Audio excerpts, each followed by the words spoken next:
საღამო მშვიდობისა, TikTok პლატფორმაზე პირველად ხარ, მიესალმე მსმენელს და მაყურებელს და მე უკვე დავიწყოთ. გამარჯობა, მოგესალმებით. ჩემთვის ძალიან დიდი პატივია თეკლა თქვენს ეთერში შემოსვლა. ჩვენ დიდი ხნის განმავლობაში გვინდოდა რომ დაგვეგეგმა ეს შეხვედრა. ხან ჩემი, ხან თქვენი მიზეზების გამო ვერ ვახერხებდით მოკლედ კოლაბორაციას, თუმცა დღეს შევთანხმდით აგერ რამდენიმე დღის უკან და მე მიხარია. დღემდე მე ხანდახან ვიმყოფები ხოლმე, ქვეყნიდან გასული ვარ, ხან უცხოეთში, ხა პროფესიაც ისეთი მაქვს პრინციპში, რომ ვერ ვჩერდები ძირითადად ერთ ადგილას რომ მიტყვიან, ამიტომ გროვდება ხოლმე ესა თუ ის მიზეზები და ამიტომაც საბოლოოდ გვიწევს გვიან მერე ანონსების გაკეთება. თემაც მე მგონი ძალიან საგულისხმოა, ძალიან მნიშვნელოვანია, როგორც შენ წარადგინე ეს ყოველივე. დღეს სამწუხაროდ იმდენად არის ტაბუდადებული აი ეს საკითხები და ძირითადად მაინც ინტერნეტ სივრცეში იდება ხოლმე ყოველთვის მიკერძოებული, ალბათ ამ სიტყვას გამოვიყენებდი მე აზრები. შუქდება მხოლოდ ერთი მხარის კონკრეტული მონაკვეთი, რაც გროვდება აი მთელი დღის, ამ მთელი კვირის განმავლობაში და მეორე მხარე ისე ჩანს ხოლმე, რომ თითქოს გადაწონილია, გადაფარულია, ამიტომ მგონი მოვიდა ხა ის კონკრეტული დრო, როდესაც საზოგადოებამ უნდა გაიგოს, ხო თუ რა ხდება დღევანდელ მსოფლიოში. ეს ომიც ისრაელის როგორც სახელმწიფოს შექმნის დღიდან მოყოლებული აუცილებლად დაიწყებოდა, აუცილებლად იქნებოდა.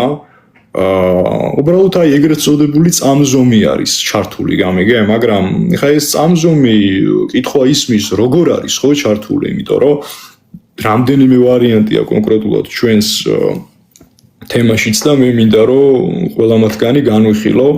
დიდი იმედი მაქვს რომ ჩვენი მსმენელისთვის, საზოგადოებისთვის საინტერესო იქნება ეს საუბარი და სხვა დროსაც მოგვეცემა ხოლმე ჩვენ ერთობლივი შეხვედრები ამ თუ სხვადასხვა ფორმატებში. გიორგი, საკმაოდ კი არა და ძალიან გემოვნებიანი მაყურებელი მყავს, მიჩვეულები არიან ხოლმე აკადემიურ სტრიმებს, სადაც რესპონდენტები არის შერჩეული საგულდაგულოდ, ასე რომ აი პრობლემა არ გვექნება იმის, რა თემაზეც ვისაუბრებთ, სიღრმეებშიც ჩავალთ, ისე რომ ზედმეტი შეკითხვები არ გაჩნდება, მით უმეტეს შენ არ ხარ მხარე არც ერთ სიტუაციაში და ამიტომ არის შენი სტუმრობა ძალიან საინტერესო და საჭირო. თემა იწყება დიდი სიონიზმი, აპოსტაზია, ბოლოჟამი და ეპოქალური ცვლილებები. ნახეთ, პატარა შესავალი უნდა გავაკეთებინო გიორგის და ესეც არის ჩაფიქრებული. იმიტომ რომ კი ეხლა ჩავთო შემოკარგებო შესავალს ვაკეთებთ, მინდა რომ რაღაცა ისტორიული რაკურსი გააკეთოს, ისლამური რევოლუცია და რა უძღოდა წინ ამ ყველაფერს, ამაზე მინდა გააკეთოს აქცენტი და ისრაელის შექმნა, რატომ შეიქმნა და ასე შემდეგ. პატარა ისტორიული მონახაზი უნდა გააკეთოს მისეული გიორგიმ და შემდეგ უკვე დავიწყებთ ძალიან სიღრმისეულად თემაზე საუბარს. შეგიძლია გიო დაიწყო უკვე მონახაზის გაკეთება. საერთოდ როგორი მომენტია იცით რომ ირანის ისლამური რევოლუცია ხო ძირითადში რაც მოხდა, ეს რევოლუცია იყო, ასე ვთქვათ, მასობრივი პოლიტიკური და შემდგომ უკვე სოციალური, ასე ვთქვათ, რევოლუცია რა. რომელიც დაიწყო 1978 წლის სექტემბრის თვეში და დასრულდა 1979 წლის 11 თებერვალს. პრინციპში ამ რევოლუციას წინ უძღოდა საკმაოდ ისეთი დიდი გამოსვლები, იმიტომ რომ ჩვენ როგორც ვიცით, ირანს დიდი საუკუნეების განმავლობაში მართავდნენ სხვადასხვა შაჰების დინასტიები და როდესაც მოვიდა ქვეყანაში ახალი შაჰი, ეს რეზა ფეჰლავი, მოსვლის დღიდან მოყოლებული ამ კაცმა მოკლედ წამოიწყო გერმანიასთან ომი.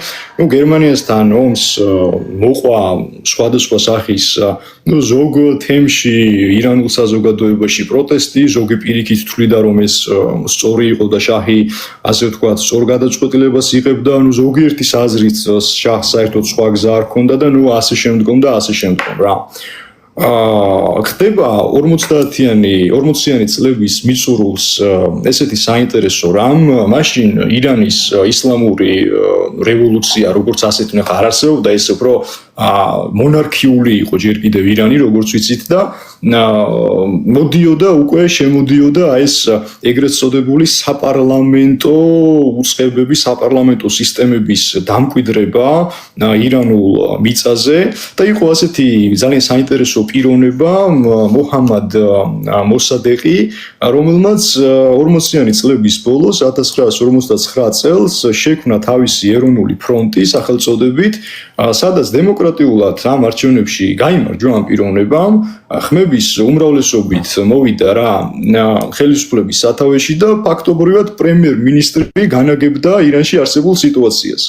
მაგრამ 50-იან წლებში უკვე მალევე ეს იყო 51 წელს მოსადეღმა ირანი ჩვენ როგორც ვიცით ნავთობით არის ძალიან მდიდარი ქვეყანა თქვა ესეთი რაღაც რომ ირანის ნავთობი ეს არის ნაციონალური საკუთრება და შესაბამისად ჩვენ თვითონ უნდა მართოთ ჩვენ დავაწესებთ ერთ სიტყვით იმ პირობებს ეს ჩვენი იქნება ნავთობი ვის მივყიდით სად რა სახის რეფორმებს და რეორგანიზაციებს გავატარებთ და ნუ ასე შემდგომ რა ეს კონკრეტულად ბრიტანელებს არის ესეთი კომპანია Anglo-Iranian Oil Company ზუსტად ესე ითარგმნება პირდაპირ ბრიტანულ ინტერესებს ურტყამდა ეწინააღმდეგებოდა ამის გამო ბრიტანეთმა ამერიკის შეერთებულ შტატებთან ერთად ნუ ეს ბრიტანულმა და ამერიკულმა ეს სიამ და მიექვსის ჯგუფის გაერთიანებულმა კოალიციურმა ძალებმა დაიწყეს ერთობლივად ჩაძირვა ამ მოჰამად მოსადეღის და ისეც მოხდა რომ 53 წელს შაჰის ერთპიროვნულ მმართველობაში გადავიდა ირანი. ანუ ესე იგი თუ მანამდე ირანი იყო კონკრეტულად მაინც საპარლამენტო სისტემის ქვეყანა, სადაც შაჰი ასრულებდა პირობით მონარქის როლს, შემდგომ უკვე დატრიალდა ეს ბედის ჩარხი, რომ იტყვიან და ირანმა უკვე დაიწყო შაჰთან ერთად ავტორიტარული რეჟიმის გატარება.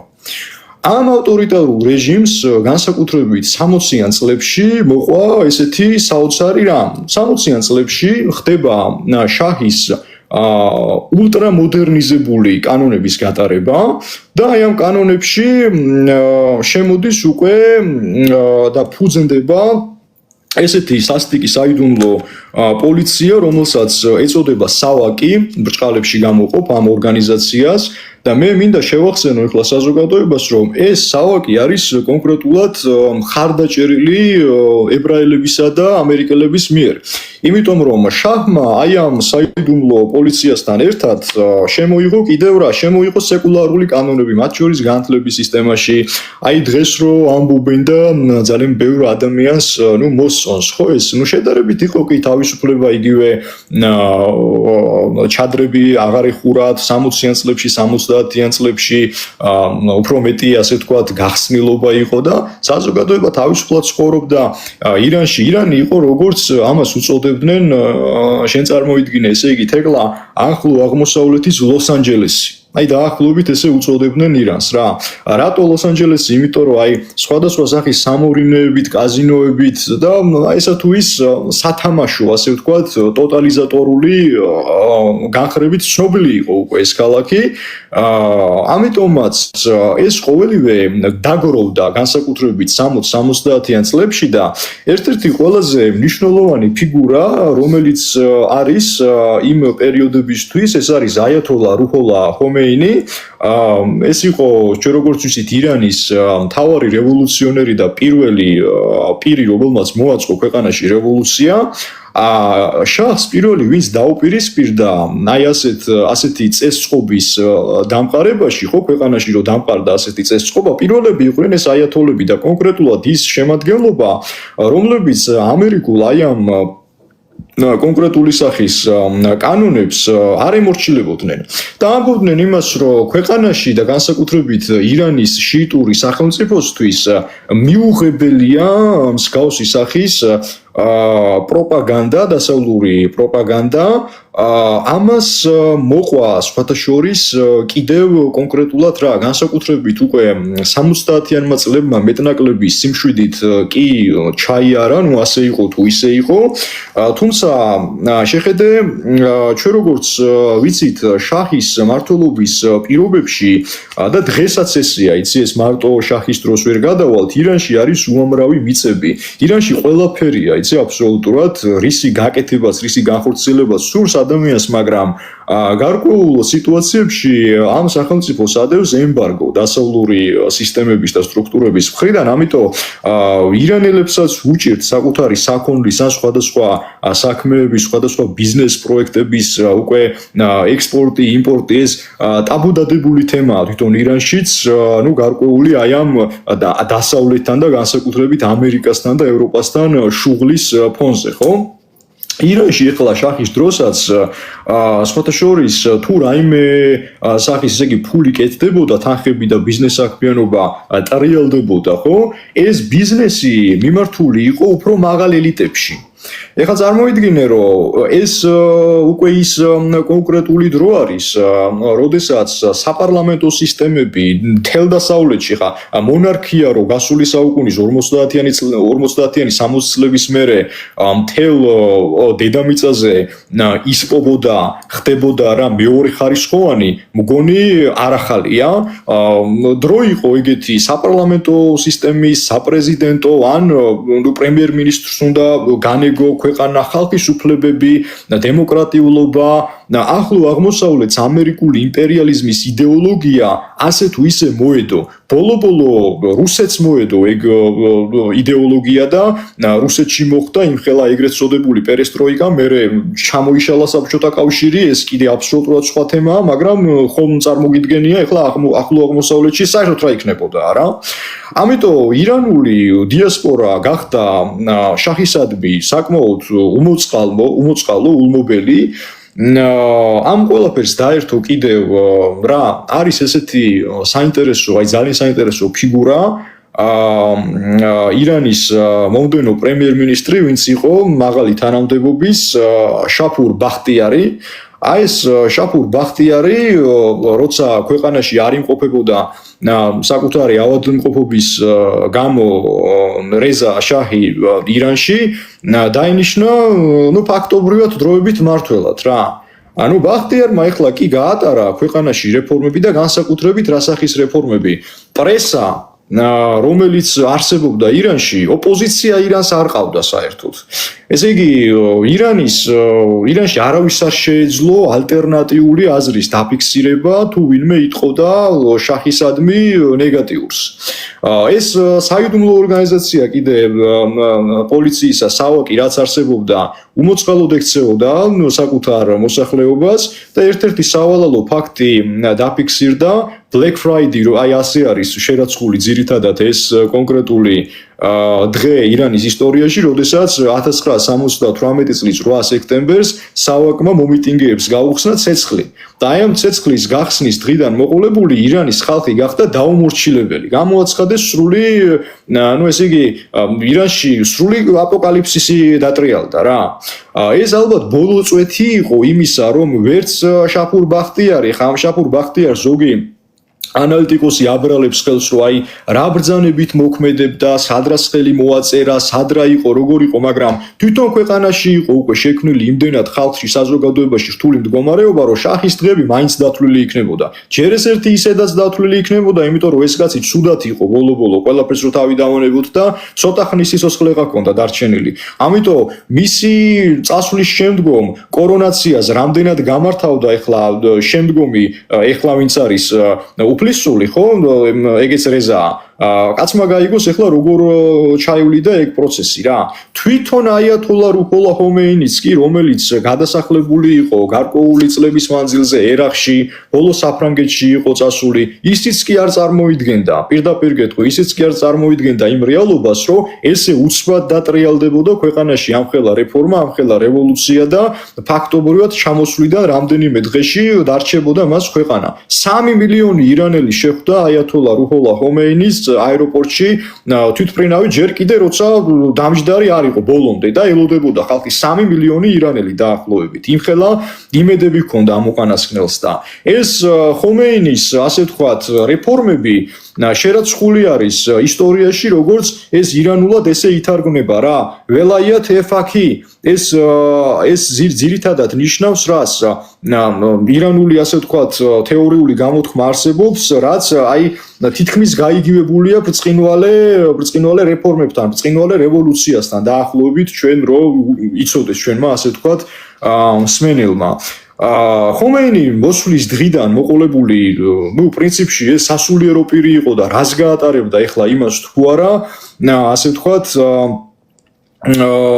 სასულიერო ასე ვთქვათ შიიტური რეფორმები შემოიღო ძირითადად გააუქმა ეს ეგრეთ წოდებული ლოს-ანჯელესის მე ხაზგასმით ვიტყვი მეორე ლოს-ანჯელესად იყო დაახლოებით ცნობილი ირანი და ზოგადად თეირანი იმიტომ რომ ეს სათამაშო სამორინეები ტოტალიზატორები გახდილი სიარული ეს ძალიან ჩვეულებრივი ამბავი საზოგადოებისთვის რა იმიტომ რომ ირანული დიასპორა იმ ასე ვთქვათ ხალხისგან რაც იყო მაგალითად შაჰების დროს, როგორც სხვა შაჰების დროს და აი ეს შაჰი რომელიც მოვიდა მის დროს არსებული ასე ვთქვათ ხალხის თვითონ ხალხის დამოკიდებულება ცხოვრებისადმი, ყოფიერებისადმი რადიკალურად განსხვავებულია. ესე იგი ორი ირანს ვიღებდით ჩვენ რა, ამიტომ ეს ყველაფერი ბუნებრივია არ მოსწონდათ ამ აიათოლებს, მათ შორის არც ხომეინიმ გაატარა ძალიან კაფიო, ასე ვთქვათ, ცვლილებები საკუთარ ქვეყანაში და ეს ცვლილებებიც მე ვიცოდი და დარწმუნებული ვიყავი ამაში დღესაც რო გადახედოს ნებისმიერმა ახალგაზრდამ ზოგადად დრო არის წამოსული ახლა ასეთ დროში დღეს რაც ხდება და რა დროც მოდიოდა ხო ეტაპობრივად და პერიოდულად შეუძლებელია უბრალოდ რომ ირანის მოსახლეობა ამ რეფორმებს დამორჩილებოდა დაგროვდა ეს წნეხიც აიათოლასადმი ჯერ ერთი აიათოლასადმი მერე მეორე აიათოლასადმი და რომ მოხდა უკვე ის რაც მოხდა ხო ხა დღეს რო უყურებთ ჩვენ ამ კონკრეტულ ასე ვთქვათ საზოგადოებას ვინც გარეთ გამოდის და აქციებს მართავს ხო ეს ის ხალხია რომლებიც ითხოვენ კი ბატონო ერთი კუთხით თავისუფლებას მაგრამ აი სწორედ ამ თავისუფლების სტარიყოს და ფსევდო თავისუფლების კადრს მიღმა არის ისეთი ძაღლისთავი ალბათ დამარხული ასეთ სიტყვას გამოვიყენებდი მე რაც ადამიანმა უნდა ამოიცნოს იცი თუმცა თუ ჩვენ ვერ გავაცნობიერებთ რა ეპოქაში გვიწევს ცხოვრება ვერ მივხვდებით კონკრეტულად რომელი მხარე რას გვთავაზობს და რას გვიდებს ხოცინ შეუძლებელია რომ მივხვდეთ თუ ვის უნდა დაუჭიროთ მხარი რა ვერც ახლო აღმოსავლეთის ისტორიას ადამიანი ვერ გაანალიზებ თუ შენ არ მიხვდი რომ ახლო აღმოსავლეთში მთელი ცხოვრება ასე იყო დედამიწის ისტორიასაც კი რო გადახედოს ადამიანმა ჩვენ მივხვდებით რომ ახლო აღმოსავლეთში პირველ ადგილას დგას ყოველთვის რელიგიური ინტერესები და მეორე ადგილას დგას ყოველთვის პოლიტიკური ინტერესები. ესოდენ ირანი კი ითვლება დღეს ოფიციალურად შიიტურ და თეოკრატიულ სახელმწიფოს, მაგრამ შეპარულში მთლიანი ახლო აღმოსავლეთის ქვეყნები რომლებიც არიან, რაოდენ დღეს ემირატები არ უნდა იყოს ბიზნეს კოლონიად ხედავთ ხო ხა დუბაიში იგივე რა ხდება ხო? რაოდენ ბაჰრეინი, ერაყი და ერაყსაც მოედო ეს ამერიკული გავლენები და სხვა ყველა სახელმწიფო მაინც ქვეცნობიერში ატარებს ამ თეოლოგიურ ღრმა ინტერესებს. ამიტომ თეოლოგიური კუთხით ჩვენ გვჭირდება რომ ვიმოგზაუროთ ისტორიაში. თუ შენ ისტორიას ვერ განიხილავ, ვერც პალესტინის და ისრაელის კონფლიქტს ჩაწვდები და ვერ მიხვდები შანსი არ არის, იმიტომ რომ შენ შეიძლება დაინახო ეგრეთ წოდებული აისბერგის წვერი, მაგრამ იმ აისბერგის დაბლა, რამხელა ჭაბურღილია გათხრილი, ხო? იმას ფიზიკურად უკვე ცნობიერება ადამიანის გონება, სულიერება აღარ ყოფნის ადამიანს, არ იცი ეს ისტორიულად როგორ მოხდა და როგორ განიხილავ, ხო? შანსი არ აქვს, ვერ განიხილავ უბრალოდ. ეხლა რაც შეეხება ისრაელს პირველად რაღაც განცხადებებზე, ბოლოდროინდელ განცხადებებზე შეიძლება აბრახაბრუხით ილაპარაკო რაღაც სიტყვები ზედაპირულად, მაგრამ სიღრმეებში ვერ ჩაწვდები თუ კი არ იცი ფუნდამენტი რა იყო და საიდან რა წამოვიდა და მოდი ისრაელზეც ისრაელზე მინდა ეხლა რომ გადავიდე, იმიტომ რომ მე არ მინდა რომ ამ ეხლა ისტორიაზე ენრაოდენობით შეიძლება და თითოეულ ფიგურაზე ასე ვთქვათ საუბარი მაგრამ რო არ დავღალოთ ასე ვთქვათ ჩვენი მაყურებელი გადავიდეთ უშუალოდ ისრაელის ისტორიაზე ხო? ეხლა რატო შეიქმნა ისრაელი? 48 წელს არის მე მგონი ისრაელი შექმნილი 40-იან წლების ბოლოს 14 მაისს როგორც მახსოვს მე ეს როცა ამბობენ ეხლა ისრაელზე რომ თვითონ ბატონი სტალინის შექმნილიაო ხო? ნაწილობრივ ტყუილი არ არის ეს, მინდა ვთქვა, იმიტომ რომ საბჭოთა იმპერიალიზმი, აი ცივი ომის დღიდან მოყოლებული, ნახე, ცივ ომს რატო ერქვა ცივი ომი? კონფლიქტი დროებით გაიყინა. და გაიყინა დროებით რატომ? დასავლური, თლიანი დასავლური და როგორც ჩრდილოეთის ისე ახლო აღმოსავლური ინტერესები ერთმანეთს ადრე თუ გვიან ყველა ვარიანტში ისევ დაეჯახებოდა. ამ ცივი ომის მთელი ასე ვთქვათ 90-91 წლამდე სანამ საბჭოთა კავშირი დაიშლებოდა ხო პერიოდში ჩვენ ვიღებდით რა ამერიკის შეერთებული შტატების ახალ დოქტრინებს ატომურ შეიარაღებებს, არა მარტო ატომურ სხვადასხვა ეს რაკეტები იყო და ძლავრი იარაღი რა, ხა სამხედრო პირები უკეთესად ერკვევიან ესეთ ამბებში, ესეთ საკითხებში. ისრაელიც იყო როგორც აი არხი წარმოიდგინე შენ, ესე იგი ახლო აღმოსავლეთში უნდა ყოფილიყო ერთი ისეთი ქვეყანა, რომელიც მედიატორის როლს შეასრულებდა ესე იგი ორ სამყაროს შორის ეს ხალხი ძალიან ჭირდებოდა და ისრაელის მიწა, ოღონდ ძლავრი ისრაელი პირდაპირ შედიოდა საბჭოთა კავშირის ინტერესებში, სტალინის ინტერესებში.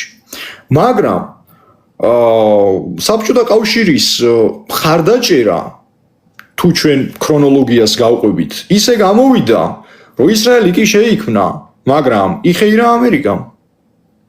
ხვდები როგორი რაღაც მოხდა, ესე იგი კი შექმნეს ამხელა პრივილეგია მისცეს, ამხელა რა ვიცი, დროთა განმავლობაში გაძლიერდნენ მიწები, ისტორიული მიწები, იქ სხვადასხვა ომები აწარმოეს 60-იან 70-იან წლებში და იომ ქიფურის ომი აბა სხვა რა იყო, ხო? იგივე მეზობელ სახელმწიფოებთან და ჯამში რა მივიღეთ, აბა რეფორმული ისრაელი და დღევანდელი ნეთანიაჰუც ვინც არის, ეს არის ყოფილი სამხედრო პირი, საკმაოდ მაღალჩინოსანი, ეხა ცოდვას ვერ ვიტყვი, მიუხედავად იმ ყველაფრისა, რომ აი პირადად შემთვის ეხლა ეგ ადამიანი ძალიან ძიმე პიროვნებაა და მე ხო დიდი სიმპათიები მე კი არა თვითონ მის ხალხს არ გააჩნია მე ვინ ვარ ამ შემთხვევაში თვითონ მის ხალხს არ გააჩნია ამ პიროვნებისადმი მაინც და მაინც კეთილგანწყობილება ცოდას ვერ ვიტყვი უნდა ითქვას რომ ეს ადამიანი იყო ოდითგანვე ჯერ ცნობილი თავის სამხედრო რეფორმებში, მერე უკვე პოლიტიკური კარიერა, მერე უკვე ასე ვთქვათ, წამოვიდა 80-90-იან წლებში და აი აგერ ერთ-ერთი პიროვნება გვიწერს, ხო, ვიღაც ერთ-ერთ რაბინზე, ხო, იყვნენ იქ რაბინები კი, ჩემო ბატონო და რაბინებზე მე 90-იან წლებში მან რა საუბრებიც გაიმართა ამას დეტალებში მოგახსენებთ აუცილებლად. აი მოკლედ ესე იგი ახლო აღმოსავლეთის სტაბილიზაციისა და ამავდროულად საბჭოთა კავშირის გაძლიერებისა და გამო იქმნება ისრაელი. მაგრამ აი ცოტა ისე ჟარგონზე ვიტყვი, აი დაასტუკა ამერიკამ, ხვდები?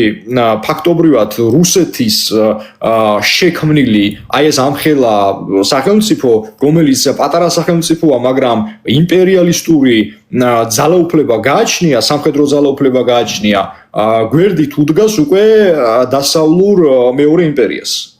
და მაინც რუსებმა დიდად ვერ იხეირეს მოკლედ ებრაული სუვერენიტეტის ჩამოყალიბებით.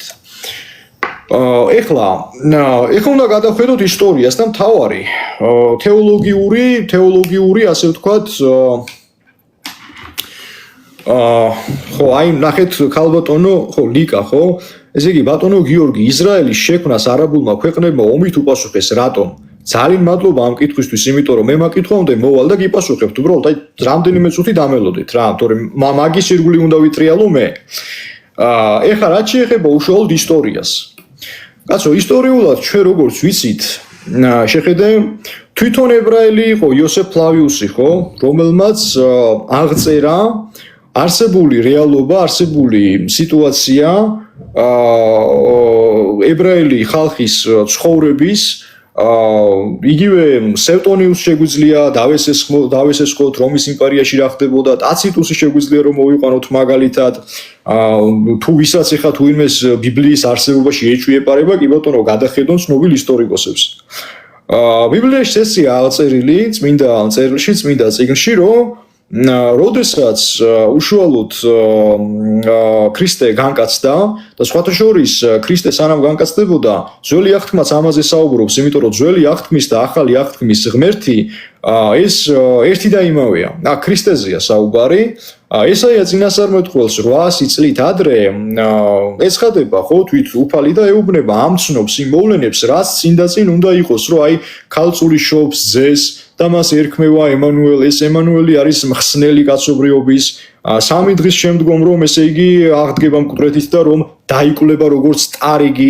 ეს ყველაფერი ჯერ კიდე დაახლოებით რამდენიმე საუკუნით ადრე ძველი აღთქმა გვეს დანიელის წინასწარმეტყველებაც გვესაუბრება შემდგომ წინასწარმეტყველებებზე და ნუ ასე შემდგომ ქრისტეს განკაცების დროს რა ხდება ქრისტე როდესაც განკაცდა დღევანდელი ებრაელი ის ებრაელები უფრო სწორად ხო და დღევანდელი დიდი სიონიზმის ებრაელები მათ შორის მოკლედ ებრაელთა ის კატეგორია რომელიც ელოდებოდა ეგრეთ წოდებულ მესიას ნუ ეს ისრაელში ზოგადად ხალხი ასოს არ ამბობს რა და უფრო ასოს ხმარობენ ხოლმე აი მაგათი მეშიახ ან მოშიახ ნიშნავს ჩვენს ენაზე მესიას გამიგე ესე იგი ისინი ელოდებოდნენ უშუალოდ მეშიახს ანუ მესიას რა და ნახე ქრისტეს განკაცების უკვე ბოლო პერიოდებში სანამ ასე ვთქვათ ის ნუ მოხდებოდა ესეთი რაღაცა რომ მკვდრეთით აღდგომა და ნუ მთელი ამბავი ხო სანამ გააკრავდნენ მას ჯვარზე ნუ იყო ესეთი სიტუაცია ესეთი მომენტი რომ ფაქტობრივად ცოდე რატომაც გაითიშა ეს ისა ბოდიში? არა უშავს. ხმა ისმის გიო შენი ჩვეულებრივად. ისმის ჩემი ხმა? კი, ჩვეულებრივად ისმის. ისე საინტერესოდ საუბრობ არ მინდა ხოლმე შეგაწყვეტინა და მე გათიშული მაგ მიკროფონი. ხო, აი კომენტარები ამოყარა ეხა ბოდიშის მოხდით. ხო, აქ არის როგორი სიტუაცია რომ ეს ხალხი იყო რომელთა უღლის ქვეშ. აი ესე რა რომაელები ამ საზოგადოებაზე ბრძანებლობდნენ მართლაც რომ ძიმე მდგომარეობაში იყვნენ და აი სრული მონები რა შეულებრივად იყო ეს ყველამ უნდა აღიაროს რომ ძიმე მდგომარეობაში იყვნენ ეხა ქრისტეს განკაცების შემდგომ რა ხდება შეხედე ქრისტეს განკაცების შემდგომ და აი ჩვენ რო აღნიშნავთ ბზობის დღესასწაულს ხო ბზობის დღესასწაული იქ აღინიშნება როგორც ესე იგი ოსანა აი ესე შეხვდა ისრაელი ოსანა აი ესე შეხვდა უშუალოდ ქრისტე ღმერთს და შეხედე ქრისტე როდესაც მიდის აი ებრაელებთან რას ეუბნება ხო აი ერთი კვირის განმავლობაში იერუსალიმში შედის და ერთი კვირის განმავლობაში რაზეა საუბარი ნახე დაიწყო საუბარი მან ცათა სასუფეველზე დაიწყო საუბარი იმაზე რომ თქვენ მარადიული ცხოვრება გელოდებათ იმიტომ რომ ქრისტიანულ სარწმუნოებაში ასეა აი ჩვენ როდესაც ვამბობთ და ვახსენებთ ბოლო ჟამი დაწყებული არის უშუალოდ ქრისტეს განკაცების დღიდან ჩვენ ბოლო ჟამში ვართ ახლა მაგრამ ბოლო მონაკვეთი ბოლო 2000 წლიანი აი უფლისთვის ორი დღე როგორც უფლისთვის ასე ვთქვათ 2000 წელი როგორც ორი დღე დაახლოებით ეგრეა გამიგე ეხა წარმოიდგინე შენ რომ თვითონ უფლის წინამორბედიც კი იოანე ნათლისმცემელი სწორედ ამაზე საუბრობს რომ მე გნათლავთ კი ბატონო თქვენ წყლით, მაგრამ ჩემს შემდეგი ვინც მოვა, ის მოგნათლავთ სულიწმიდის ცეცხლით, ძალით, ხო, ფაქტობრივად რა. და ქრისტემაც როდესაც დაიწყო საუბარი უშუალოდ, ესე იგი, მეორედ მოსვლაზე, რომ ეს უკვე დროებითი ბოლო პერიოდები იყო კაცობრიობას, რაც უნდა გაევლო, ბოლო ცივილიზებული სამყაროს ეტაპი იყო, ხვდები, რის წინაშეც იდგა კაცობრიობა. მაგრამ ამისთვის აუცილებლობას რა წარმოადგენდა? თვითონ ქრისტეს პოსტულატების როგორც კანონების მიღება. მან იქადაგა რაზე სიყვარულზე, იქადაგა მიტევებაზე, იქადაგა ესე იგი აბსოლუტურად ყველაფრის, აი ერთ ლოყაში რომ გაგარტყამენ რომ მეორე უნდა მიუშვირა და ესე იგი კაცობრიობას ეუბნება რომ შენ გული უნდა გახსნა. ანუ შენ ესე იგი აზროვნებ თავიდან ბოლომდე მატერიალური სამყაროთი, ანუ ტვინით და შენ თუ ტვინით აზროვნება გინდა ჩემო კარგო მთლადესი არ გამოვა, ხვდები? თუ შენ გული არ გახსენი, მაშინ შენსა და უფალს შორის ეს ჩატეხილი ხიდი ფიზიკურად ვერ აღდგება. და ამ ებრაელებმა, ეს ის ებრაელები არიან, რომ სადაც ქრისტე დადიოდა, მკვდრებს აღადგენდა, ადამიანებს ეხმარებოდა, ბრმებს უთვალავს თვალის ჩინს უბრუნებდა და ზუსტად იმ სინოდმა და იმ ხალხმა, იცი რა თქვა? ესო არ ყოფილაო ჩვენი მესიაო? და ბარაბა ამჯობინეს ქრისტე ღმერთს. გააკრეს ჯვარზე ჩემო კარგო და ასე ვთქვათ, რატო გააკრეს ჯვარზე, ხო? გააკრეს რეალურად ჯვარზე, იმიტომ რომ მათმა ცნობიერებამ, მატერიალურმა ცნობიერებამ ჭეშმარიტი ღმერთი ვერ დაიტია, მათმა გულმა ღმერთი ვერ დაიტია, გამიგე? და იმ დღიდან მოყოლებული რაწამს და ქრისტე ღმერთი რას ამბობს, ხო მე თქვენ ვერ მიცანით, ვერ მცნობთ, მაგრამ ჩემს შემდგომ მომავლინებელი, ეს მოვლინებული ვინც იქნება და უკვე ანტიქრისტეზეა ფაქტობრივად საუბარი, იმას მიიღებთ და იმას იცნობთ. ეხლა შეხედენ. ქრისტეს ჯვარცმის შემდგომ სამი დღის მერე ხდება მისი კურათით აღდგომა და ამაღლება, ხო? ნახე, ეს ებრაელი ხალხი, შეხედე რა ხდება, ეს ებრაელი ხალხი გაიფანტა მსოფლიოში, თვითონ ისტორიკოსებს, აი ფლავიუსი, ვინც თქვიდა, პირველი მეორე საუკუნის ისტორიკოსები ვინც არიან, ხო? გაიფანტა ეს ხალხი, ზოგი ევროპაში აღმოჩნდა, ზოგი სამხრეთ აფრიკაში აღმოჩნდა და 2000 წლის განმავლობაში ამ 59 წლამდე, გასული საუკუნის 58-59 წლებამდე მათ სახელმწიფო არ ქონიათ. პალესტინელები, სხვათა შორის, რომლებიც დღეს მაგმიწაზე იმყოფებიან, ხო? შეხედეთ აბა უშუალოდ რუკის საზღვრებს. თვითონ ისრაელმა წამოიწყო დაპყრობითი ომები. და ეს დაპყრობით ომებში პალესტინის ტერიტორია შემცირდა და დღეს არიან უმცირესობაში. მაგრამ ისრაელი ამართლებს თავის თავს, რომ ესო ჩემი ისტორიული მიწებიაო, გამიგე? და მე ამასო ასე ვთქვათ, ვიბრუნებო რა, მაგრამ პოლიტიკურ კუთხეს, აი რას იბრუნებენ, რას არ იბრუნებენ, ეს კიდე ცალკე საკითხავია. მეორე თემას შევეხოთ ახლა, შეხედე. დღევანდელ მსოფლიოში, ხო, არსებობს კონკრეტულად ორი სამყარო. პირველ ორი დასავლური სამყარო არსებობს. აი, ცოტა მე მესმის ახლა ამ წინადადებას, რასაც ვიტყვი, ბევრი ადამიანი ვერ გაიგებს ამას, მაგრამ დღეს ესეა, რომ არსებობს ისრაელში და ამერიკის შეერთებულ შტატებში დიდი სიონიზმის მიმდევრები და არსებობს უშუალოდ ანგლო-საქსური სისტემა. ეს ორი ოჯახი ფაქტობრივად დღევანდელ სამყაროს განასახიერებს და მართავს, გამიგე? ვიცი რომ ბევრი ვერ გაიგებს ახლა ამ წინადადებას, რასაც ვთქვი, მაგრამ თხოვნა მექნება რომ გაილანძღებით რა ხალხო, იმიტომ რომ კონკრეტულად თუ თქვენ არ გესმით ეს, ხო, მაშინ კი ბატონო, თქვენ შეგიძლიათ რომ გადართოთ სხვა არხზე, ხო? ეხლა ნახე, დიდი სიონიზმი რას ხადაგებს ძირითადად? დიდი სიონიზმი ამბობს იმას, რომ მე ვარ კონსერვატორი ბუნებით და ჩემი კონსერვატორობა რაში ცხადდება. მე მაქვს იმის ლეგიტიმური უფლება, რომ ველოდებოდე ისევ მოშიახს და შესაბამისად გავატარო ჩემი რელიგიური იდენტობა. ანგლოსაქსები ამბობენ იმას, რომ აი როგორც დღევანდელი კონსერვატორები და ნეოლიბერალები ხვდები, რომ აი კონსერვატორებს უფრო რელიგიური სამყარო უყვართ და ნეოლიბერალური სამყარო ამბობს იმას, რომ ასე ვთქვათ, იცი ყველაფერი, ოკეი, კარგია ძალიან, მაგრამ მოდი რელიგიის გარეშე და ტრადიციების გარეშე რა. ანგლოსაქსური სამყარო ტრადიციების გარეშე მოქმედებს, მაგრამ ბირთვი ერთი აქვთ, გამიგე? ეხლა ნახე როგორი მომენტია, დღევანდელი ისრაელის ომიც რაში გამოიხატება ძირითადად?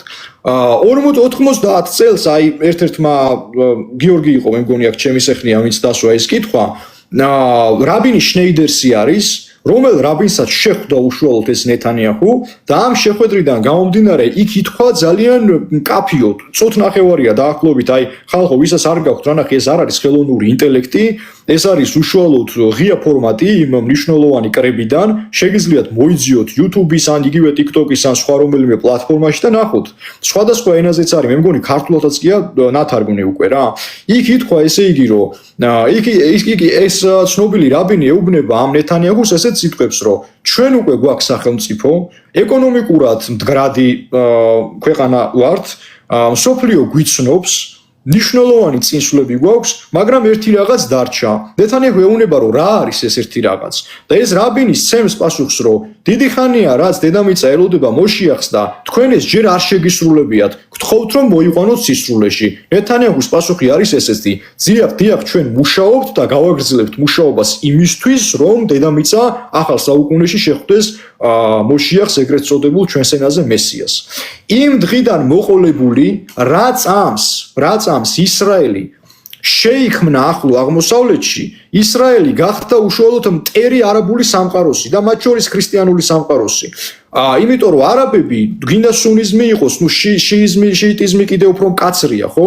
ისინი პირდაპირ გეუნებიან კაცო იმას, რომ მაგათ ყურანში პირდაპირ უწერიათ. ყურანი ეს მე-7 საუკუნიდან მოდის, მაგრამ ბევრი რაღაც ძალიან კარდინალური ცვლილებაა, სხვა სახესხვაობაა ურანსა და ბიბლიას შორის, თუმცა ჩვენ რო ვეძახით უშუალოდ ანტიქრისტეს, ისინი ანტიქრისტეს ეძახიან დაჯალს.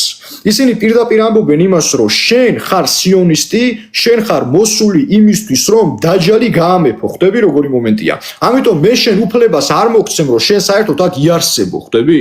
და ის კონკრეტული, ასე ვთქვათ, იგივე ქალბატონი ნინო იყო ეს აღარ მახსოვს რომ დაწერა. ალბათ მალიამ დაგიწერა. ხო, ლია, კი ბატონო, რომ ნახე როგორი მომენტია, ისო, რატო ებრძვისო დღევანდელი არაბული სამყარო, მაგიტო ებრძვის, ხვდები რომ ის ბინ ლადენიც კი, ხო, ოსამა ბინ ლადენი, რომელიც მე მგონი ახლო აღმოსავლეთში მოკლეს ეგეც, ოსამა ბინ ლადენი თქვენ წაიკითხეთ, მე არავის არ ეგონოს რომ ტერორისტების მხარდამჭერი ვარ, ან მუსულმანების მხარდამჭერი ვარ, საერთოდ აი არც ირანი არ მაინტერესებს. არც ოსმალეთი და თურქეთი არ მაინტერესებს და არც ერთი მუსულმანური სახელმწიფო ვიღაცამ არ მომნათულს ეხლა ისე რომ სიტყვაზე მე რაღაც სიმპათიები მქონდეს რა ის მე ჩემი საქართველო მაინტერესებს ჩემო კარგო უბრალოდ ამ ომში მინდა იცოდეთ თქვენ ვინ არის და ვინ რომელი მხარეა თორე რაში მაინტერესებს ან ირანის შახები და ან ირანის აიათოლები და ან სხვა დავამთავრებ რა ის რა თეკლა მაგიმას რა ქვია ხო დაასრულე და მე მინდა რაღაც აზრი თქვა კი ხო კი ბატონო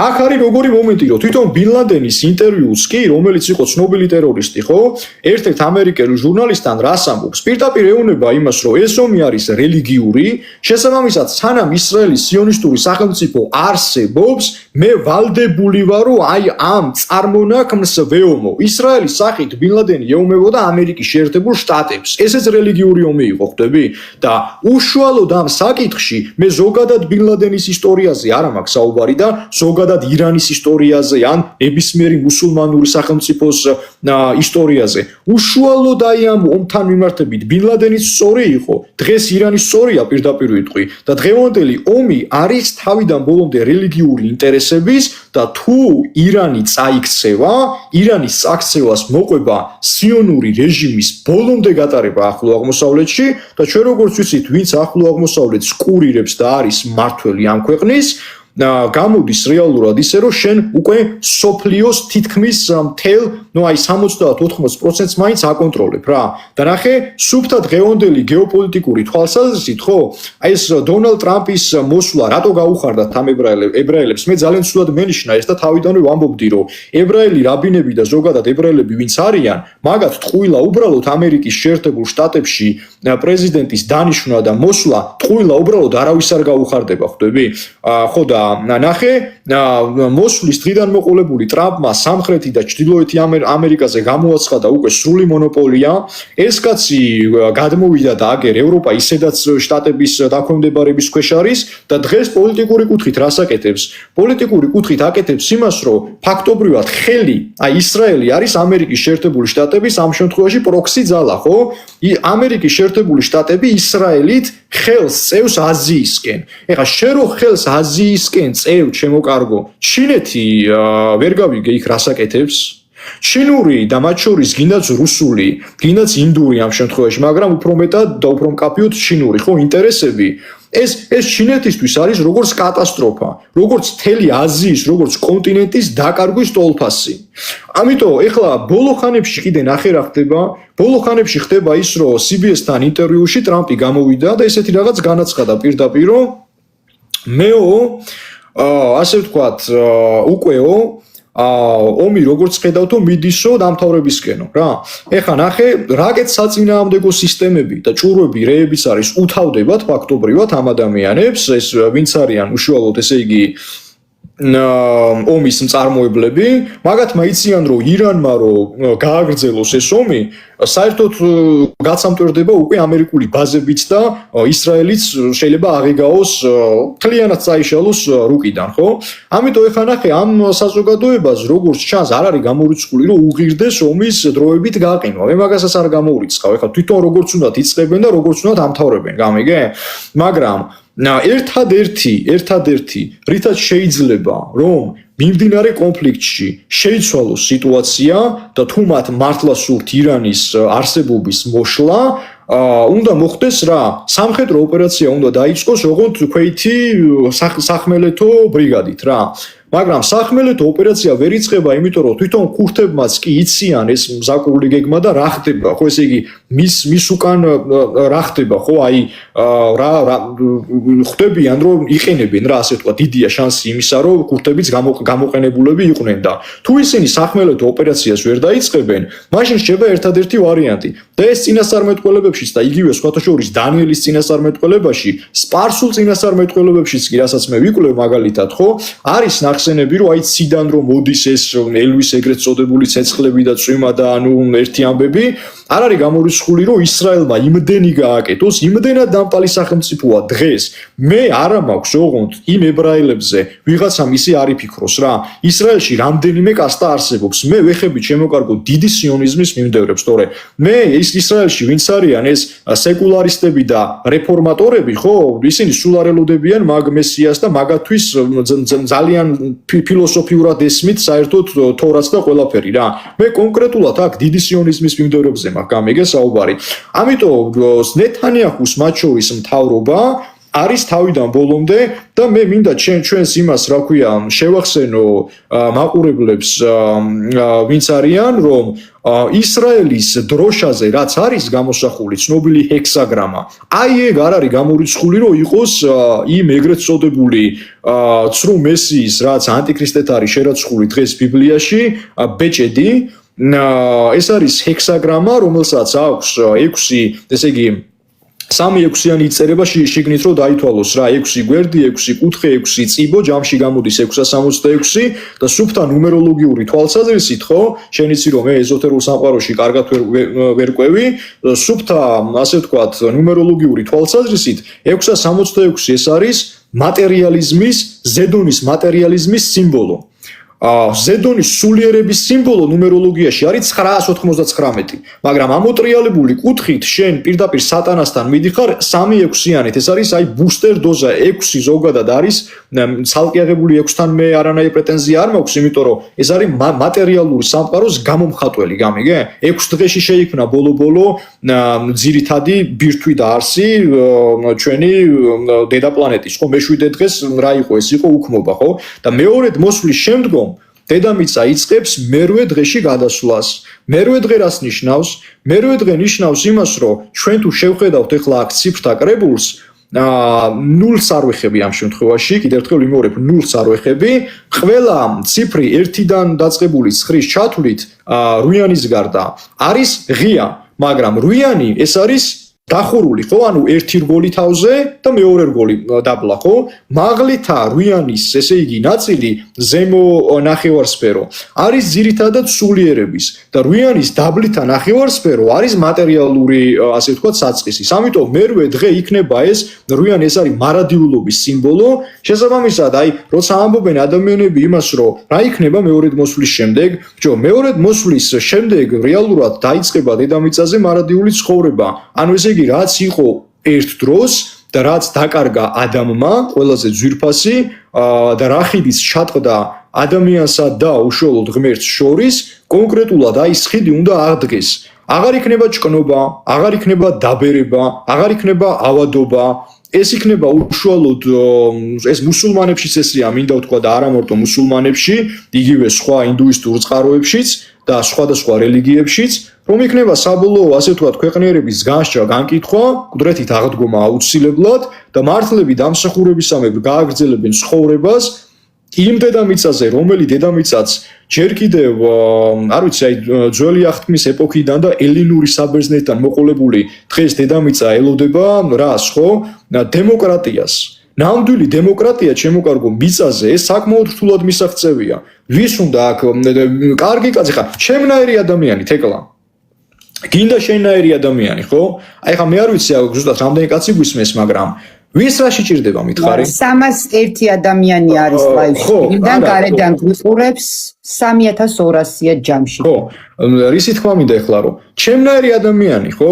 იგივე შენნაირი ადამიანი. ჩვენ ღმერთს ვჭirdებით. პირდაპირ გეტყვი, არ მოვერიდები ამ სიტყვას, რომ აი მზენას, უფალს, საფრთხოდას ვჭirdებით, თორე აქ გეხვეწები ესენი ვინც არიან და როყვირიან, ვის რა შეჭirdება ჩვენაირად? ამათ არაფერში არ ვჭirdებით ჩვენ. ხო და აი ეს დემოკრატია, რასაც მე ვითხოვ თუნდაც, რაც შენიც რაც არის, ის თავისუფლება, სწორი ღირებულებები, ხო? ეს გატარდება მეორედ ესე იგი ქრისტეს დაბრუნებამდე ამის გაკეთება შანსი არ არის უბრალოდ. და ეს ომიც ერთიანდებასაც ვიტყვი და მოგისმენ რაღაცის თქმა გინდოდა ეს ომიც კონკრეტულად არის მოკლედ რელიგიური ომი, სადაც ისლამისტური სახელმწიფო როგორც ამ შემთხვევაში ირანი და დიდი სიონიზმის რეჟიმი, რომლებსაც უნდათ უკვე მთლიანი დედამიწის გადაფარვა, ებრძოლებიან, ეჯახებიან ერთმანეთს და ამას ალბათ ხვალაც დავწერ მე ჩემს Facebook გვერდზე, ვისაც არ ყავართ გამოწერილი, მე აქტიური Facebook-ი მაქვს, მინდა ვთქვა, გიორგი ლობჯანიძე ჩაწერეთ და პროფესიაც რამდენიმე მაქვს, ახლა იქ ბევრ რაღაცებს ნახავთ, მოკლედ, იმიტომ რომ ეზოთეროს სამყაროს გიორგი, მაგიტომ არ გთხოვე, მოგეყოლა რეგალიები, იმიტომ რომ ჩათვალე ლაივი გაგველეოდა, დრო დაგვეკარგებოდა ძალიან. ხო, ხვალაც დავწერა სავარაუდოდ, ეხლა ვფიქრობ მაგ პოსტს, რომ თუ სახმელეთო ოპერაცია არ დაიწყო ირანში. არ არის გამორიცხული, რომ დროებით გაიყინოს ეს ომი, მაგრამ ატომი მაინც იქნება რა, ტაქტიკური ატომი რეალურად რაც არის, ყველა ვარიანტში იქნება გამოყენებული და ამ ატომს, მოყვება ის რაც მოყვება, ჩვენ წინასწარმეტყველებიდან ისიც ვიცით, რომ დედამიწის, რა ვიცი, აი, მილიარდობით ადამიანი გაწყდება საერთოდ. ეს ცნობილი წინასწარმეტყველებაა.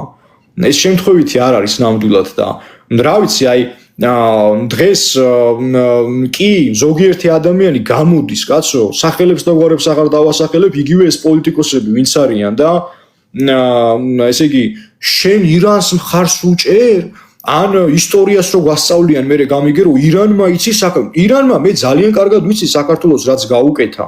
თურქეთმაც კარგად ვიცი შემოკარგო საქართველოს რაც გაუკეთა და ჯვარი მწერია ოდესმე ირანზე ან თურქეთზე გული შემტკიოდეს, მაგრამ შენ ის თუ იცი, აი ამ გლობალისტების მიღმა ვინდგანან და რას აპირებენ, ხო?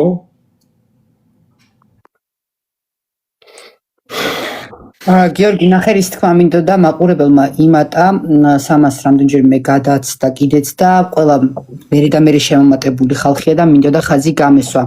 რადგან პოლიტიკური თემა გქონდა დაანონსებული, უნდა გაიაზროს ხალხმა და მინდოდა მეთქვა ჩვენ მსმენელისთვის, რომ ახლო აღმოსავლეთზე როცა საუბრობ, თუ კი ცოტა მაინც თეოლოგიური განათლება არ გაქვს და ისტორიულიც ხო, პოლიტიკურად ამ თემებზე ვერ ისაუბრებ. ჯაჭვური რეაქციასავით არის შემოძვირფასებო, ამიტომ ლაპარაკობს გიორგი რელიგიურ ჭრილში, იმიტომ რომ ეს ყველაფერი ბმაში და კავშირშია. ჯაჭვური რეაქციასავით არის და ერთმანეთის გარეშე მხოლოდ ზედაპირულად მოგიწევს საუბარი კონკრეტული განცხადებებით და ვერ შეხვალ სიღრმეებში და ვერ მიხვდები, იმიტომ რომ მთლიანად რელიგიურ ომთან გვაქვს ფაქტიურად საქმე. ბოდიში გიორო ჩაგეჭერი, მაგრამ თან კიდე რა მინდოდა მეთქვა კომენტარებში რამდენჯერმე გაუსვეს ხაზი. ფერეიდნი და ხშირად გვიყურებენ ხოლმე. სხვათა შორის საინგილოც გვიყურებს, რო იცოდე. მივესალმები ფერეიდანსაც და საინგილოსაც. და კითხვა იყო ესეთი, ფერეიდნელ ქართველებზე რა სიტყვით, რას ფიქრობთ და თქვენი აზრი როგორია, ქვეყანაში, ჩვენთან ქვეყანაში შემოშვება, მოქალაქეობის თემაზე, ამ ყველაფერზე რას ფიქრობთ, თო ეგეთი დაკონკრეტებული არ ქონდა, ზოგადი შეკითხვა იყო. ის რა არის, ფერეიდნელი ქართველები დღემდე ინარჩუნებენ თავიანთ იდენტობას, ქართული ენაც იციან, განსხვავებით აი თურქი მესხები რო ყავს მაგალითად ჩვენ, მაგრამ მე ბუნებრივია ყველგან, სადაც ქართული სული ტრიალებს, სადაც ქართული სული არის. ყველა ადამიანს შემოევლოს ჩემი თავი და ჩემი საქართველო, ხო? თუმცა მე არ მაქვს ამ თემაზე დეტალური წვდომა, არ ვიცი მათი მრწამსი როგორია, არ ვიცი მათი იდეოლოგია როგორია. თუ ეს ფერიდნელი ქართველები ახლა შემოვლენ კონკრეტულად ახლა იმ იდეოლოგიით, რომ მე მართლა მინდა თქვენთან ზმობაც, ყოფნაც ქართულ იდენტობას რო არ შეექმნას საფრთხე, ხვდები ხო რა კუთხით ვიძახი მაგას, ვინც გინდა ის იყოს კაცო ხა კი ბატონო თუ ისევ გაქართველდება და თუ ისევ თავის ფესვებს დაუბრუნდება ამას რა ჯობია, მაგრამ თუ შენ უნდა შემიქმნა მე პრობლემა უკვე და ჩემს იდენტობას უნდა შეექმნა პრობლემა, ხო? ეს ნაქართველარი კი არა, ვინც გინდა ის იყოს რეალურად რა, საკუთარი ოჯახის წევრი რო იყოს, ეგეთი არ მინდა არავინ, აბსოლუტურად არავინ. მე ეს პოზიცია მაქვს ამ თემასთან დაკავშირებით, რო იცოდეს ახლა ჩვენმა უშუალოდ მსმენელმა. რაც შეეხება უშუალოდ ახლა კიდე სხვა მნიშვნელოვან საკითხებს, კი ბატონო, აი ეგ ერთ-ერთი ადამიანი ამბობს, რომ ბრჭყალებში ირაჩკა, ხალხო რა უქნა ისრაელმა პალესტინას 10,000-ობით ბავშვი ჩახოცა. გეთახმებით, ის ომიც ახლა მე აქ მინდა რომ რაღაც მნიშვნელოვანი რაღაცები მაქვს კიდე თქვენთვის მოტანილი. ის ომიც, რომელიც ასე ვთქვათ, წამოიწყო ისრაელმა, მე ამ ყველაფერს ჯერ კიდევ ვამბობდი 2019 წელს. ეს ექსკლუზიურად ვიტყვი სხვათა შორის თეკლა, აგერ პირველი ადამიანი ხარ ხო ხედავ ვისთანაც ამას ვამბობ. მე შემთხვევით არ არის ეს წლები, რაც დავიწყე განსაკუთრებით მეორედ მოსვლის და ბოლო ჟამის გამოკვლევა, იმიტომ რომ შენთვის ერთხელ კი მაქვს ნათქვამი გემახსოვრება 2019 წელს მე საკმაოდ მძიმედ ვიყავი, საკმაოდ ცუდად ვიყავი და მაშინ შემოვიდა ჩემს ცხოვრებაში ქართველი ერთ-ერთი უდიდესი ბერი, წმინდა ბერი გაბრიელი და მისი განკურნების შემდგომ ისეთი საოცარი ხილვები და საოცარი, ასე ვთქვათ, მისტიური წუთები მქონდა, რომ მაშინ დაიხატა ჩემს თავი, რა ვიცი, ამას რა დავარქვა ახლა, თავში არსებული აი ესეთი სცენარი, ეს მოხდებოდა. მე კორონავირუსამდე 1 წლით ადრე ვამბობდი ამ ყველაფერს და შემდგომ მე ვიცოდი კონკრეტულად და მე არანაირი ის არ მეკავი ახლა ვიღაცამ არ ჩამთვალოს იმათ რა ქვია, მე არც ექსტრასენსი არა ვარ ჩემო და არც ის წინასწარმეტყველი და ხო არა ვარ ეგეთი, მიუხედავად იმისა რომ მე ეზოთერული ცოდნა მაქვს და კოსმიური დიდი ცოდნები მაქვს, თუ გადმოვლენ ახლა ჩემს გვერდზე იქ სხვადასხვა ინფორმაციებსაც საწყდებით, ექსტრასენსი არა ვარ მე ნამდვილად. ხო მოციქული არა ვარ ჩემო კარგო მოციქული. ხო, ეხა როგორი მომენტია იცი რომ ნახე იმ დღიდან მოყოლებული ხა მე ვიცოდი კონკრეტულად ნამდვილად ვიცოდი რომ დაიწყებოდა ესეთი სიმძიმეები და 2023 წელს ხო რეალურად ნახე თვითონ ისრაელის გენერალური პროკურორიც კი ვინც იყო, რომელსაც დაევალა იმ ომის გამოძიება, რომ ეს პალესტინელებიო შემოიჭრენო ჩვენს მიწაზეო და ღმერთმა აცხორონ სულ ყველა, ხო ეხა ვინც გარდაიცვალა, იმ ღონისძიება ტარდებოდა თუ რაღაც შეკრება ჰქონდათ, პირველი შეტაკება რო იყო და რის გამოც დაიწყო ეგ ომი. ეს პროკურორი, ქვეყნის პროკურორი თანამდებობიდან გადადგა და მოტივი რა ქონდა, იცი? მეო ვერ გავიგეო რის გამო როგორ გამოეპარაო მოსაცო მათი აქ შემოპარვაო რა. რაც ცხადყოფს, პირდაპირ ცხადყოფს იმას, რომ არ არის გამორიცხული, რომ თვითონ ებრაელების გაკეთებული იყოს აი ეგ ყველაფერი და შემდგომ დატრიალებული ომი. და კაცო, სადაც საუბარი არის უშუალოდ მაგ აიათოლა ალი ხამენეიზე, ხო? რომ ამბობთ იმას, რომ მისმა რეჟიმმა მოკლა 100,000-ობით თუ 10,000-ობით ადამიანი.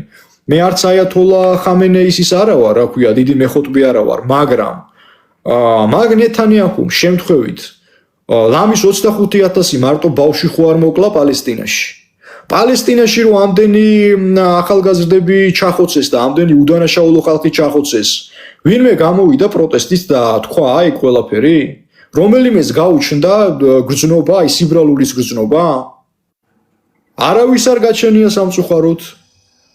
და რაც გაუკეთეს, ხო, რაც გაუკეთეს იგივე ირანში 160 თუ 170 სკოლის მოსავლეს რო შენობას მოხვდა, ხო, სკოლის შენობას მოხვდა თომაჰავკის რაკეტა და იმდენი სკოლის მოსავლე გაწყვიტეს, ხო?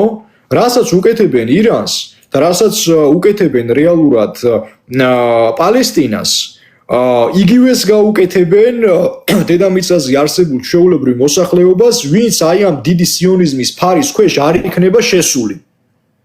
იმიტომ რომ ჩვენ დიდი დევნა რაც არის ბიბლიიდან ვიცით და იმ ბიბლიის ასე ვთქვათ სცენარებში ჩვენ პირდაპირ გვიწერია ის რომ კი ის 3 წელწადნახევარი ხო იქნება საკმაოდ თითქოს ვისაც რა გინდათ ის გიქნიათ პოზიტიური, მაგრამ მეორე 3 წელწადნახევარი იქნება სრული ტანჯვა, როცა უკვე ვეღარაფრის აი კორონავირუსი იყო აი ამ ყველაფრის რაც საითკენაც მიდის დღეს სიტუაციები გენერალური რეპეტიცია. კორონა იყო გენერალური, მეტი კი არაფერი იყო იქ. ეს ეხა მერაზეც საუბრობ ძირითადად ხალხო, ხო? ბევრმა შეიძლება ეხა მისმინოს და ფიქრობდეს, რომ ამას მოცლიაო რა.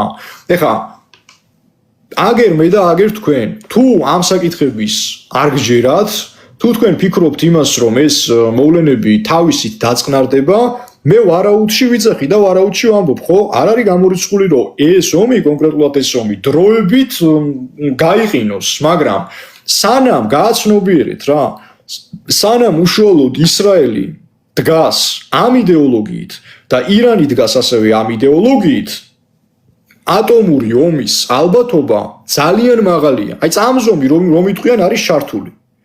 და ეს ან ერთი დარჩება, ან მეორე. ხო, ან ერთი იქნება და ან მეორე, იმიტომ რომ ეს არის სამკვდრო სასიცოცხლო ბრძოლა. და აქ უნდა გავიაზროთ გიორგი, ერთის შემთხვევაში სამყარო როგორი შეიძლება შემდგომ გახდეს და როგორი შეიძლება იყოს ირანის შემთხვევაში და ირანი. ამ პირიქით ისრაელი ორივე ვარიანტი მიახლოებით მაინც რო გააკეთო პატარა. პირველი ვარიანტი უკვე ფაქტობრივად თქვი, რომ თუ ისრაელი ირანს წააქცევს ძალიან დიდი ალბათობით მთელი ახლო აღმოსავლეთი იქნება რა ებრაულ ამერიკული ლობის ქვეშ, ამას ჩინეთი არ შეეგუება. ჩინეთი ძალიან დიდი ალბათობით გადამწყვეტ სიტყვის და ჩვენ ვხედავთ რომ ასე ვთქვათ ჩინეთში მიდის ხო, ხელოვნური ინტელექტის სერიოზული მოდერნიზაციის დრო არის დაწყებული ჩინეთში. რობოტები ყავთ უკვე, ფაქტობრივად ჩინეთს შეუძლია რომ ბრძოლის ველზე რობოტები გაიწვიოს და არა ჩვეულებრივი ჯარისკაცები. ხო, ისა თეკლა ვეღარ ხედავ რატომღაც შენს იმას კამერა გავქიჩე 2 წუთით და ჩავთავ ეხლა. კი ბატონო, მე ვისაუბრებ მაშინ ხო ჩვეულებრივად. ხო, ძირითადად რობოტები იქნებიან მოკლედ ჩინელების დასაყრდენი რა. ამიტომ ამერიკულ ინტერესებს, ამერიკას რომელსაც სურს დღეს გადაწვდეს ხელით აზიისკენ, აი ჩვენ ვამბობდით ჩვენი საუბრის დასაწყისში, რომ შეერთებულმა შტატებმა დაიქვემდება რა სამხრეთი ამერიკა, ევროპა მათ განკარგულებაშია და ეხლა აქვს უკვე დონალდ ტრამპს იმის გეგმა, რომ მან მოკიდოს ხელი აზიასაც, ხო? და ჩინეთი მოაქციოს მაქსიმალურად ეკონომიკურ ბლოკადაში. ამიტომ ჩემო კარგო შეიძლება ირანი წააქციონ და აი დიდი სიონიზმის ეს იდეები კონკრეტულად გადარდეს, მაგრამ ჩინეთი რეალურად ხო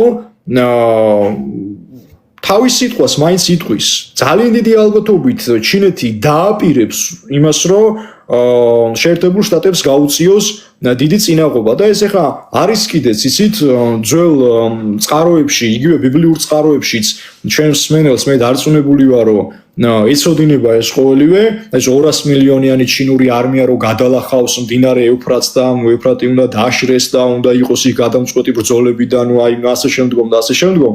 ჩვენ ცხოვრობთ იმ ეპოქაში, რომელ ეპოქაშიც ჩვენს თვალსა და ხელს შუა აი ეს ქალაქ სახელმწიფოები უბრალოდ გაქრება. ბევრი ქალაქ სახელმწიფო უბრალოდ გაქრება. ეს მოხდება იმ შემთხვევაში და ჩინური გავლენების გაძლიერება და აი ეს დასავლეთისა და ახლო აღმოსავლეთის შეჯახება, მოკლედ რო ვთქვა, მოხდება იმ შემთხვევაში თუ ისრაელი განაგრძობს მაქსიმალურად თავის კოლონიალურ იმპერიალიზმს და დაიწყებს სხვადასხვა მიწების ათვისებას და იმ მიწებზე უკვე მისი იდეოლოგიის გატარებას. მაგრამ თუ ირანმა დროებით შეძლო და ისრაელი გააჩერა, მე მაინც ვიტყვი იმას, რომ ეს ყველაფერი იქნება დროებითი, აუცილებლად დროებითი, იმიტომ რომ ჩვენ ბიბლიიდან და არა მარტო ბიბლიიდან ვიცით, რომ ეს ომი მაინც მოხდება, რაღაც პერიოდით იქნება მშვიდობა, რაღაც პერიოდით შეიძლება რომ თუნდაც არსებული რეალობა შენარჩუნდეს, მაგრამ რასაც ვიძახი ეს ცოტა ტავტოლოგიურად მეტყველებ, რაღაც პერიოდი, ხო, გარკვეული დრო იქნება და არა მაგალითად მთელი საუკუნეები. ხო, ეს იქნება ან ერთის გამარჯვების შემთხვევაში, ან მეორეს გამარჯვების შემთხვევაში. თუ ვინმეს გაინტერესებთ კიდე ვინ არის დღევანდელი ეგრეთ წოდებული ცოტა ოსმალურ ენაზე ვიტყვი შაჰზადე, ანუ უფლისწული, რომელიც უნდა სურთ ყოველ შემთხვევაში ხა მედასავლეთებს, რომ მოვიდეს ქვეყნის ირანის, ესე იგი, სათავეში, მას არ ექნება სრული მონოპოლია, ეს იქნება უშუალოდ დასავლური იმპერიალიზმის მიერ დასმული, ხო? აქ ერთი კითხვა არის, გიორგი, რამდენ ხანში დამთავრდება? ძალიან რთულია მაგის თქმა, ჩემო კარგო, ბერძნულად გაწერიათ, მე მგონი სავარაუდოდ თქვენ შენი აზრით ეს ომიო და სწორედ მაგ ომის დამთავრების სცენარებზე მაქვს ისე აქ საუბარი, რომ თუ მარტი-აპრილში კიდევ უფრო გამწოდება საქმე, ნამდვილად არ გამოურიცხავ, რომ საერთოდ ეხლავე მივიდეს ატომამდე რა ეგ სიტუაცია თუ არა და შეიძლება დროებითი სიმშვიდე იყოს. მე თვითონ ვარ ირანში, ირანული სისტემა დაიშლება.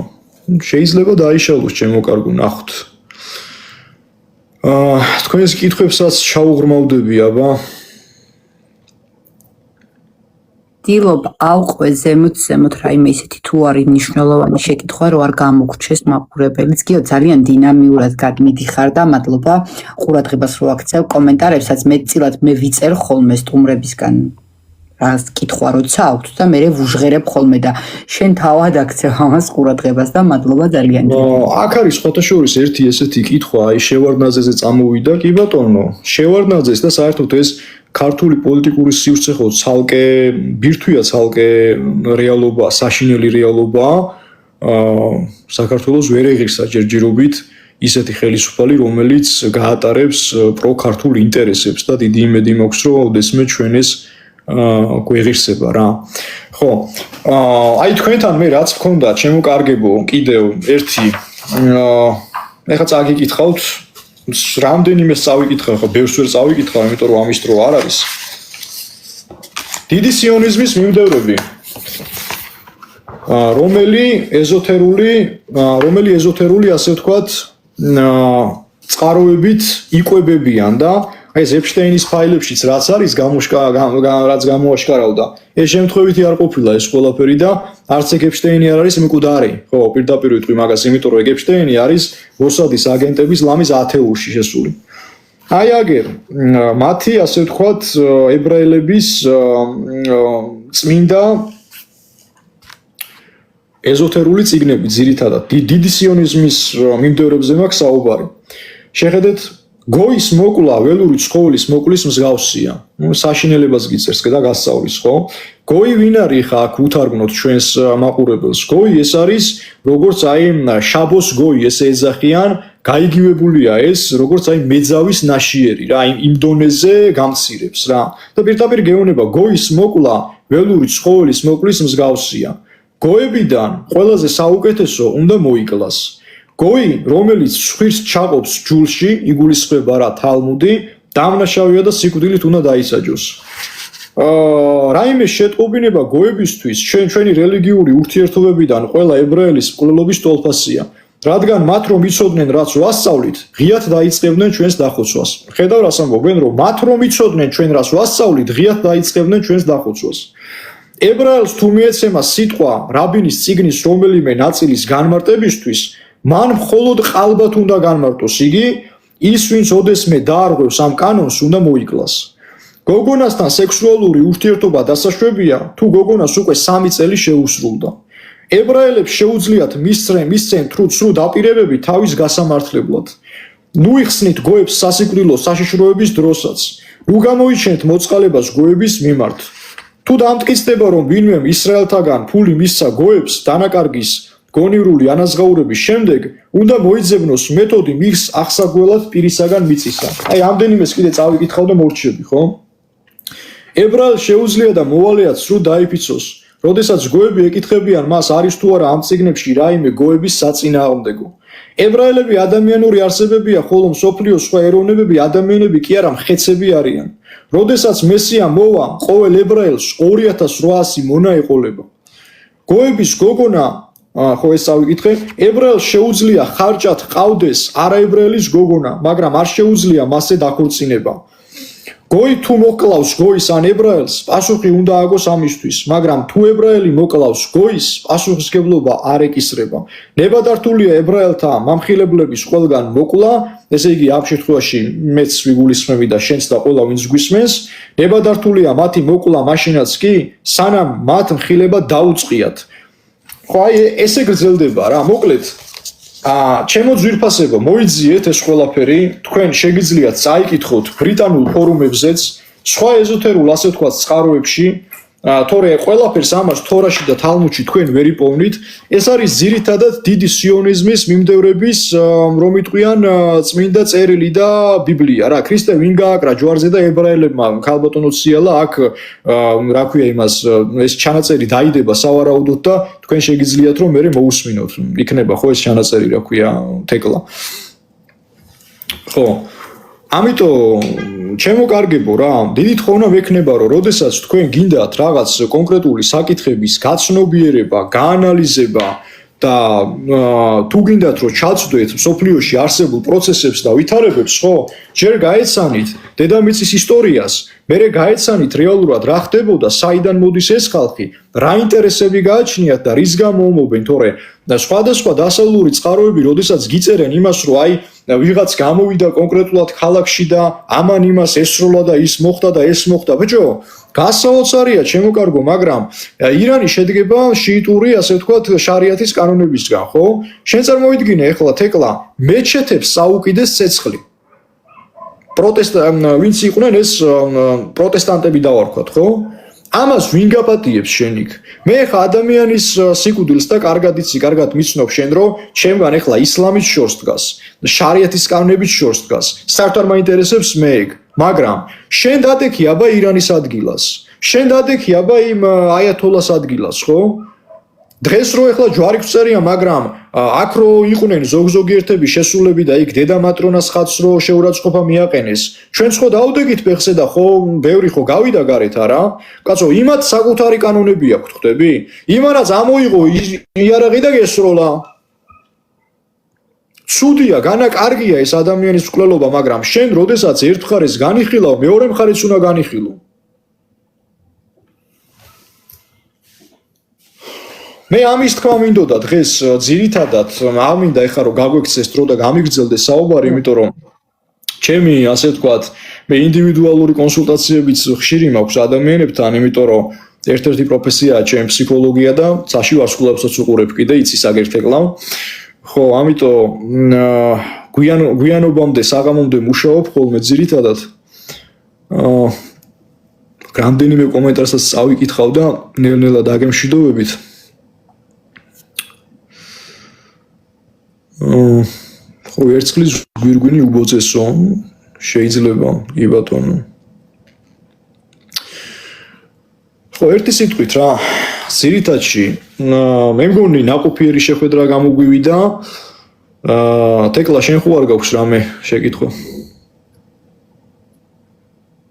არა გიორგი, შეკითხვა არა, მადლობის მეტი არაფერი არ მეთქმის, თან მით უმეტეს, როდესაც ბევრი ლაივია ხოლმე საღამოობით ჩართული, ასე დროს როცა 300 გადასცდება შინიდან მაყურებელი, ეს ჩათვალე რომ სტრიმებზე ხა შეიძლება 2-3 ერთმა დასვა ნათიამ დასვა ძალიან კარგი კითხვა, ნათიან ასყიდაშვილი კუშნერზე რა სიტყვიო და ეს რო არ თქვა არ შემიძლია ეხა.